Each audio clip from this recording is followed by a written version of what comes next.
Hello, my name is Totaro. I'm the founder and CEO of market research firm IntelStor. Welcome to your weekly dose of truth to power.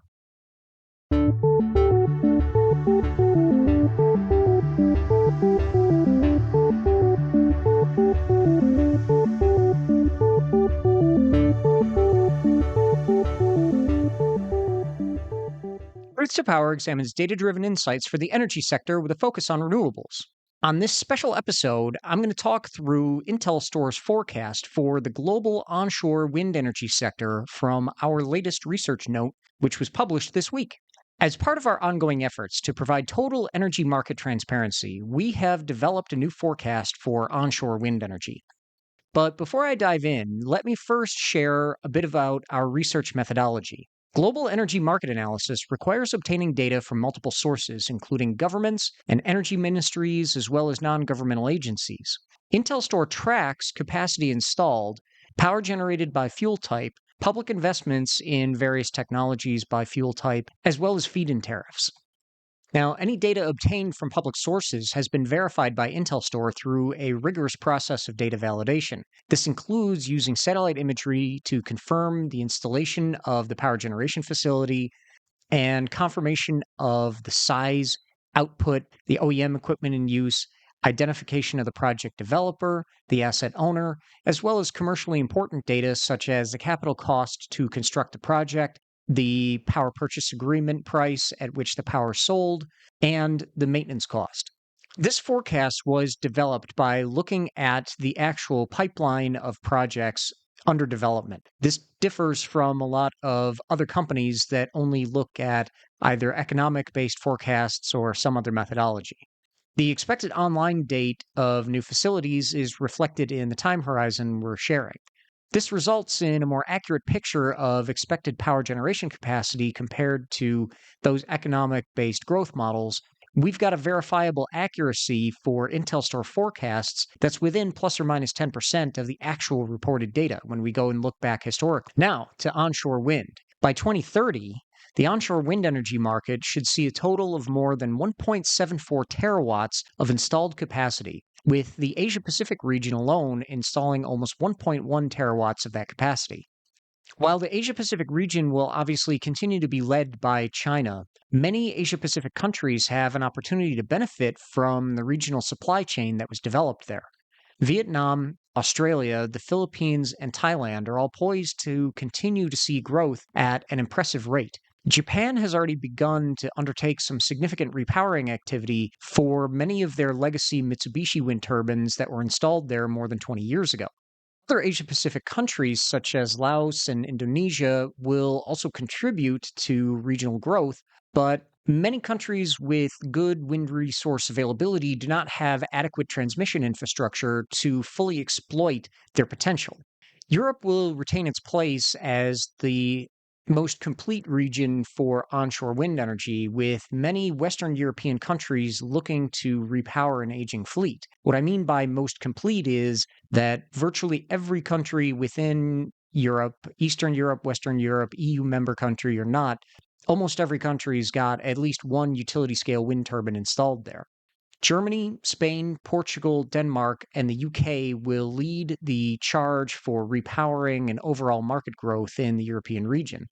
In the meantime, Ireland, France, Italy, Poland, Turkey, and many Eastern European countries are looking to decrease dependence on imported or even domestic fossil fuels, so they will also start to make a more meaningful contribution here within the next 5 to 10 years. Sweden and Norway have had recent challenges with permitting, which has limited capacity additions in the past few years. Estonia has a plan for new capacity auctions, and Finland is also looking to increase their energy independence through wind power. The Americas region will continue to be led by the USA despite the slowdown which is expected to pinch the market prior to 2030. There's a small but noteworthy possibility that some federal subsidies will be restored in a new political cycle beginning in 2029, but significant damage has already been done to investor confidence in even the onshore wind market, let alone the offshore wind market there. And supply chain companies who had sought to invest in a thriving market in the USA, just 2 years ago have all but pulled up stakes. In the meantime, Chile, Argentina, and Mexico are also poised to add some significant new capacity in the coming years as well throughout the Americas region. Mexico, in particular, suffered from policy uncertainty for so long that many investors and project developers had left the market entirely. But if you've been following recent auctions there, they've had a significant amount of oversubscription to their recent capacity tenders. A lot of project developers that had left the Mexican market are now being enticed back with guarantees of renewable energy capacity auctions and sizable projects which are enough to whet their appetite. Many other Central and South American countries, such as Guatemala, Honduras, and Peru, are also undertaking more consistent rhythm of capacity auctions, which is drawing project developer and investor interest. Coupled with the introduction of bilateral power contracts, these countries are matching their energy and electricity market structures to those of other industrialized countries, which opens the door for a wide array of project financiers who would not otherwise show interest in the market. In the Africa and Middle Eastern region, South Africa may lead the way at the moment, but Europe and Morocco are seeking to exploit their abundant available resources and reduce their dependence on available hydropower, which has exposure to some climate related water scarcity risks. Ethiopia, Jordan, Saudi Arabia, and Kenya are also building up their installed capacity significantly to increase their domestic electricity supply from renewable sources. And investors from Saudi Arabia and the United Arab Emirates have been putting money heavily into renewable energy assets around the world as a financial portfolio diversification strategy. Think Masdar and PIF. While Saudi Arabia has significant land for both wind and solar PV, they must continue a significant build out of their transmission infrastructure in order to facilitate the necessary power offtake.